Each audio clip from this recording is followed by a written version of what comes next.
कहते हैं कि भले ही प्यार की शुरुआत आंखों से हो, लेकिन प्यार की परवाना तभी चढ़ता है जब दोनों एक दूसरे से बातें करते हैं। एक महिला जो एक लड़के की बात करने की शैली से इतना प्रभावित हो जाते हैं कि वो उस पर अपने दिल दे बैठते हैं, उनके पीछा अपनी जान को निछावर करने के लिए तैयार हो जाते हैं। धीरे धीरे वो महिला उस अपने प्रेमी के साथ मिलना जुलना, उसके साथ संबंध स्थापित करने तक का समय बिताने लगता है। उस महिला को ये खबर नहीं था कि आगे उनके साथ क्या होने वाला। इसी मिलने जुलने के दरमियान ही उसी महिला की जो बेटी जो 9वीं कक्षा में पढ़ रही थी, वो भी उस अपने माँ की प्रेमी के पीछे पागल सी पड़ गई। और फिर आगे चल कर के जो कहानी निकल कर के आए, तब तक में वो काफ़ी लेट हो चुका था। ना ही इस चीज़ों के बारे में किसी समाज के अन्य लोगों को पता था, ना उस पास पड़ोस, ना उस आस पड़ोस के अन्य लोगों को पता था आखिर इस घर में चल क्या रहा। ना ही उस महिला और उस बेटी के अलावा उस घर के अन्य सदस्य को पता था ये पीठ पीछे इस घर में हो क्या रहा। जब ये पूरी कहानी समाज में निकल करके आए तो वाकई में जो लोग भी इस पूरी घटनाक्रम के बारे में जान रहे थे, हैरान और परेशान हो रहे थे। कई तरह के लाजमी सवाल जो उस महिला पे और उस परिवार पे भी उठा रहे। आखिर क्या थी पूरी कहानी, समझते हैं आज की इस वीडियो में। राधे राधे, नमस्कार, सत श्री अकाल, मैं हूं कोमल यादव। रोज की तरह कहानी का सिलसिला शुरू करते हैं। जो लोग भी हमारे चैनल पे नए हैं, अगर आपने चैनल को सब्सक्राइब नहीं किया तो चैनल को सब्सक्राइब कर दीजिए। कहानी अगर आपको अच्छा लगे तो फिर अपना राय भी दीजिए और कमेंट में अपना नाम और अपना जगह का नाम भी बताइए, जो लास्ट में कहानी में आपका नाम याद जा सके। तो बढ़ते हैं आज की कहानी की ओर। दरअसल इस पूरी कहानी का शुरुआत होता है उत्तर प्रदेश का एक जिला है गोरखपुर जिला, जो अपनी पहचान की मोहताज नहीं, इसे आप अच्छी तरह से जानते होंगे। और इसी गोरखपुर जिला के अंतर्गत एक थाना पड़ता है, जिस थाना का नाम है कैंपियरगंज। समय होता है 26 सितंबर 2023 का। इसी थाना क्षेत्र के अंतर्गत एक रहने वाले परिवार, जिसमें एक महिला, लगभग दोपहर के 1 बज रहे होंगे कि तभी वो अपने घर से अपने परिवार और अपनी बेटी को बोल करके निकलते हैं कि मैं पास के ही गांव में जा रहा हूं, जहां कुछ भोज की आयोजन है और मैं भोज खा करके घर वापस लौटती हूं। ये कह करके वो महिला अपने घर से बाहर निकलती है। तकरीबन 3 से 4 घंटा बीतने के बाद जब वो महिला घर वापस लौटती है और घर वापस लौटने के बाद जब वो अपने घर के दरवाजा खोलते हैं तो वो जिस दृश्य को देखते हैं वाकई में वो महिला सन से हो उठती। उसको समझ में नहीं आ रहा था कि आखिर उनके साथ ये हुआ क्या। वो देखते हैं कि उनकी जो बेटी है जो 9वीं कक्षा में पढ़ रही थी, वो पंखों में झूल रही थी। उनके गले में फंदा लटके हुए और वो पंखे से झूल रहे थे। अब इस दृश्य को देखने के बाद वो महिला जोर से चीखने लगती है, चिल्लाने लगती है, रोने लगते हैं। इस चीखने और चिल्लाने की आवाज़ सुन करके आस पड़ोस के जो भी लोग थे वो दौड़ते उस महिला की आवाज़ की तरफ आते हैं। जो लोग भी उस जगह पे पहुंचते सबसे पहले तो उस दृश्य को देखते तो वो भी सन हो उठते हैं, आखिर ये कैसे हुआ। तभी तक में ये खबर आग की तरह पूरे गांव में फैलते हैं और पूरे गांव के जो लोग भी इस पूरी घटनाक्रम के बारे में जान रहे थे, जो इस पूरे खबर के बारे में जान रहे थे, इस घर में एक 9वीं कक्षा की पढ़ने वाली लड़की जो अपनी गले में फंदे लगा करके इस दुनिया से चले गए, तो सारे लोग उस जगह पे उस लड़की को देखने के लिए पहुंचते हैं। और तभी ये खबर वहां के स्थानीय थाना भी पहुंचते हैं। अब जैसे ही थाना पहुंचा तो थाना वाले भी उस जगह पे पहुंचे, लेकिन थाना वाले जब उस जगह पे पहुंचते तो तब तक में ये खबर उस लड़की के पिता जो मुंबई में रह करके कमा रहे थे, वहीं से अपने परिवार के लिए पैसे भेजते जिससे उसका पूरा परिवार चल रहे थे। पैसा इसलिए भी कमा रहे थे कि बेटी बड़ी हो गई थी, बेटी की शादी भी करनी, जिसमें कुछ पैसे भी खर्च होते हैं, जिस कारण से वो पिता अपने घर परिवार को छोड़ करके, अपने रिश्ते नाते को छोड़ करके वो मुंबई जैसा शहर में रह करके रोजी रोटी कमा रहे थे और वहीं से अपना पूरा घर की जीवन यापना को देख रहे थे। जब उस पिता को भी इस पूरी खबर के बारे में पता चलता है कि उसकी जवान बेटी जो पता नहीं सब दिन से हंसती खेलती और एक अच्छे खुले मिजाज के लोग, वो अचानक से इस रास्ते पर कैसे चले गए, वो भी तुरंत अपने घर की तरफ निकलते हैं। घर पहुंचने के बाद जब वो अपनी बेटी के इस सब को देखते हैं तो सबको देखने से उसे लगता है कि इस बेटी ने कुछ गलत नहीं किया। हालांकि इसके साथ किसी ने गलत व्यवहार किया और इसके साथ कुछ ना कुछ तो गलत हुआ। वो पुलिस वाले को बोलते हैं कि साहब, मेरी बेटी इस रास्ते पे नहीं जा सकता, मेरी बेटी इतनी कायर नहीं जो वो आत्महत्या कर सके। किसी ना किसी लोगों की हाथ तो जरूर है जो इस रास्ते पे आने के लिए इसे मजबूर किया, या किसी ना किसी का हाथ है जो इस तरह के घटनाक्रम को अंजाम देने के बाद वो अपने आप को छुपाना चाह रहा है। मुझे आपसे अनुरोध है कि इस लड़की की पोस्टमार्टम कराया जाए और इस पूरी घटनाक्रम में छुपे आरोपी को सख्त से सख्त सजा दिलाई जाए। अब पुलिस भी हैरान।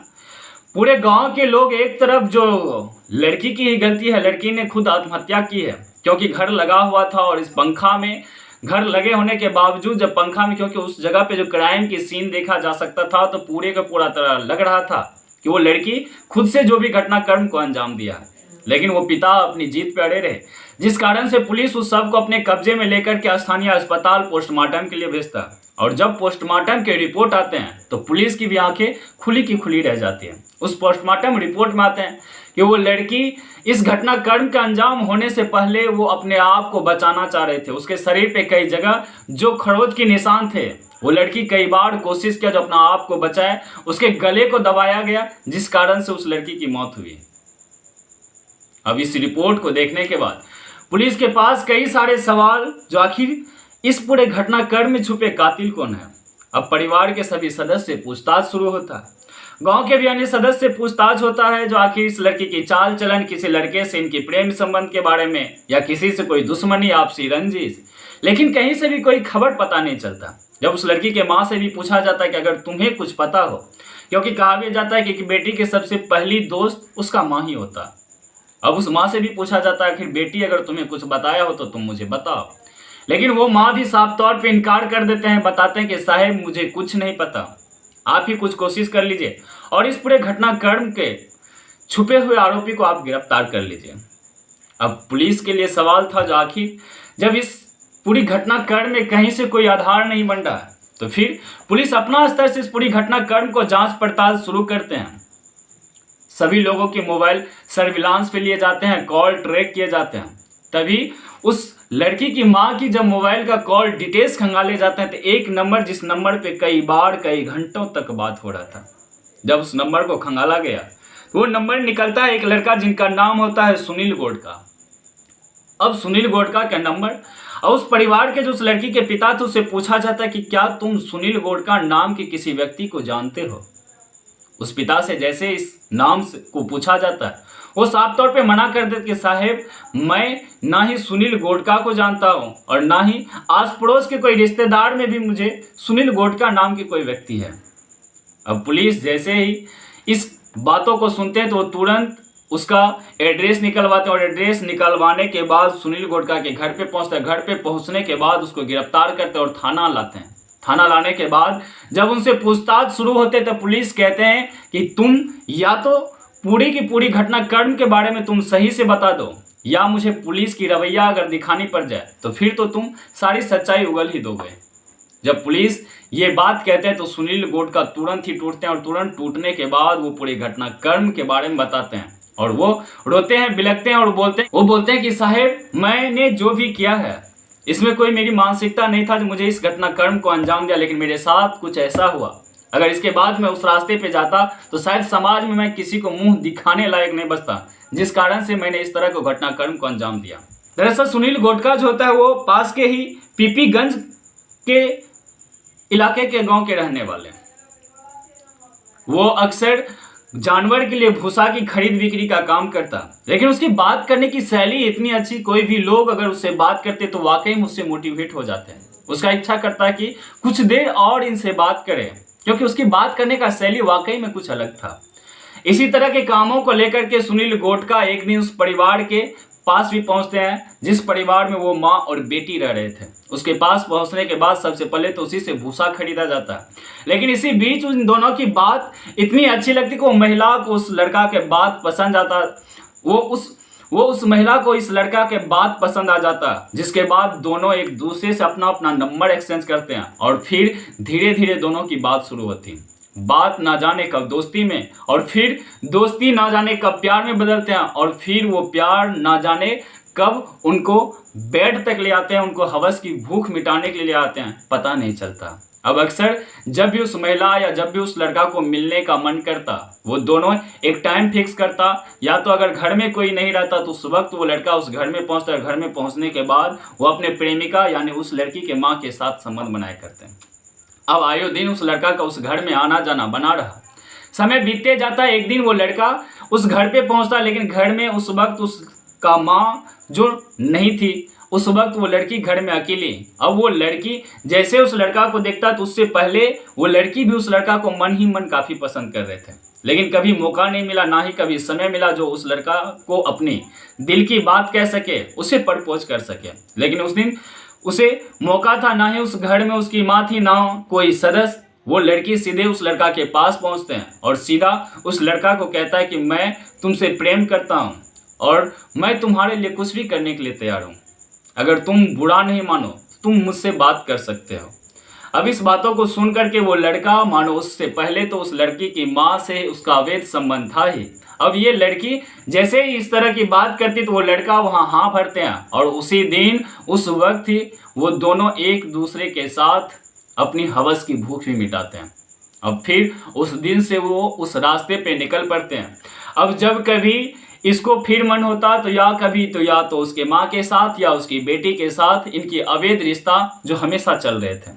लेकिन इसी बीच वो लड़की ना जाने कब प्रेग्नेंट हो जाती है और प्रेग्नेंट होने के बाद जब 2-3 माह बीत जाते हैं तब उस लड़की के पेट में अचानक से दर्द होते हैं और दर्द होने के बाद वो इस चीज़ों के बारे में वो अपना बॉयफ्रेंड यानी सुनील गोड़का को बताते हैं कि ऐसा ऐसा बात है, मैं तुम्हारे बच्चे का माँ बनने वाला हूँ, पहले तो चेकअप करवा लो कहीं ये सही है या गलत है, क्योंकि अगर इसके बारे में माँ को पता चलेगा तो फिर क्या होगा पता नहीं, समाज में हमारी रुसवाई होगी, लोग हम पे ताना मारेंगे। अब ये बात सुन करके सुनील गोड़का उस लड़की को एक अपनी जान पहचान के अस्पताल ले जाते हैं और वहाँ पे चेकअप करवाते हैं और उस चेकअप में पता चलता है कि वो लड़की वाकई में प्रेग्नेंट है। जैसे ही सुनील गोड़का उस प्रेग्नेंट के नाम सुनते हैं वो कहते हैं कि इस बच्चा को यहीं खत्म किया जाए, हम नहीं चाहते हैं कि हम दोनों अभी शादी करें, अभी हम दोनों की उम्र बचे हुए हैं, कुछ दिन और रहते हैं फिर परिवार के मर्जी से हम दोनों शादी करेंगे। लेकिन वो लड़की कहती कि मुझे इस बच्चा को खत्म नहीं करना है, मुझे तुमसे शादी करना है, मैं नहीं चाहता हूँ कि ये मेरा पहला बच्चा है और वो इस दुनिया में आने से पहले ही खत्म हो जाए। लेकिन वो लड़का साफ तौर पे इस चीज़ों के लिए मना कर देते हैं।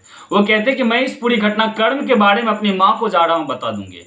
और वो लड़की सीधा घर पहुँचते, घर पहुँचने के बाद वो पूरी घटनाक्रम के बारे में अपने माँ को बताते कि माँ ऐसा ऐसा बात है, ये सुनील गोड़का जो घर पे आते हैं इससे मेरा संबंध बन गया था जिसके कारण मैं इनसे प्रेम करने लगा और फिर मैं इनके बच्चे का माँ भी बनने वाली हूँ। अब जैसे ही इस लड़की की बात उसकी माँ सुनती है तो उसके पैरों तले जमीन खिसक गए। ये वही सुनील गोड़का था जिस सुनील गोड़का से उसके माँ के भी अवैध संबंध जारी थे और उसकी बेटी के साथ भी वो अवैध संबंध जारी रखते हैं। और तभी वो उसकी माँ उस लड़का को बुलाते हैं और लड़का को बुलाने के बाद उसको समझाते हैं, यहाँ तक कि उसको डराया भी जाता है, अगर तुमने शादी से इनकार किया तो फिर थाना जाएंगे और थाना जाने के बाद फिर तुम्हारे साथ क्या होगा वो तुम समझ सकते हो। फिर वो लड़का इस डर के कारण से डेट तय करता है कि आने वाले कुछ ही महीना में हम दोनों शादी कर लेंगे और फिर दोनों आदमी साथ साथ रहने लगेंगे। लेकिन समय आता है 26 सितंबर 2023 का, जिस दिन उस घर में कोई नहीं था। वो महिला किसी अपने जान पहचान के लोग जिनका देहांत हो गया था, जिनके यहाँ भोज था, उस भोज में सम्मिलित होने के लिए जाते हैं। और उसी वक्त सुनील गोड़का अपने एक दोस्त के साथ जिसका नाम दुर्गेश होता है उसको लेकर के उसके घर पे पहुंचते हैं। दुर्गेश को बोलते हैं तुम बाहर में निगरानी करना, अगर कोई लोग इस घर के तरफ आए तो तुम मुझे फोन करके बता देना कि घर के तरफ आ रहे हैं। और फिर वो सुनील गोड़का उस घर में पहुंचते हैं और 2-3 घंटा तो उस लड़की के साथ समय बिताते हैं, उनके साथ संबंध बनाते हैं। और फिर वो उस लड़की को बोलते हैं कि आज के बाद मैं तुम्हें सदा के लिए इस दुनिया से अलविदा कर रहा हूँ। आज के बाद अब तुम्हें कोई दुख और दर्द, ना ही कोई पीड़ा होगा, ना ही तुम्हें समाज कोई ताने मारेंगे। और तभी वो लड़का उस लड़की के गला को दबाने लगता है और तब तक दबा के रखते हैं जब तक कि उसकी प्राण ना निकल जाए। और फिर एक सोची समझी चाल के अनुसार से उस घर में पड़े हुए साड़ी पंखा में लटकाते और उस लड़की के गले में डाल करके उसे आत्महत्या के रूप देने का कोशिश करता। फिर जब वो महिला उस भोज को खत्म करने के बाद घर पहुंचते हैं और जब पूरी घटनाक्रम के बारे में पुलिस को पता चलता है तब सुनील गिरफ्तार किया जाते हैं और उनके दोस्त को भी गिरफ्तार किया जाते हैं जो इस कत्ल के पीछे छुपे हुए थे, क्योंकि दोस्त का भी हाथ था। जो उसका एक दोस्त इस तरह के गलत रास्ते पे जा रहे थे और उसका निगरानी कर रहे थे। हालांकि इस तरह की घटना जब समाज में निकल कर के आता है तो वाकई में समाज को झकझोर के रख देता है। लेकिन अगर आप यहाँ पे गलती देंगे तो किसका गलती देंगे? क्या गलती सुनील गोड़का का है? क्या गलती उस लड़की की माँ की है? क्या गलती उस 9वीं कक्षा में पढ़ने वाली लड़की की है? क्या गलती उस परिवार के जो मुखिया, उस लड़की के जो पिता थे, जो मुंबई में रह करके काम कर रहे थे, उसका है? अगर आपको लग रहा है तो कमेंट बॉक्स में आप जरूर बताइएगा। लेकिन ये कहानी सुनाने का मकसद किसी को परेशान करना नहीं, किसी के दिल को ठेस पहुंचाना नहीं, बल्कि समाज में घट रही एक सच्ची घटना से आपको रूबरू करवाना है। तब तक आप खुश रहिए, आप अपना परिवार का ध्यान रखिए। जय हिंद, जय भारत, वंदे मातरम।